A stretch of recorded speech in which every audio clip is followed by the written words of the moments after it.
விளக்கை ஏத்துங்கம்மா நம்ம பூஜை அறையிலே சாபங்களும் பாவங்களும் பறந்தோடி போக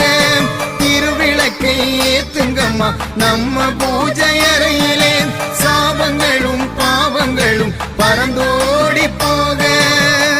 ஆலமரம் அத்தி மரம் அதிலே ஒரு பிஞ்சி மரம் தொட்டில் கட்டி ஆட்டுங்கடி தேவதைகளே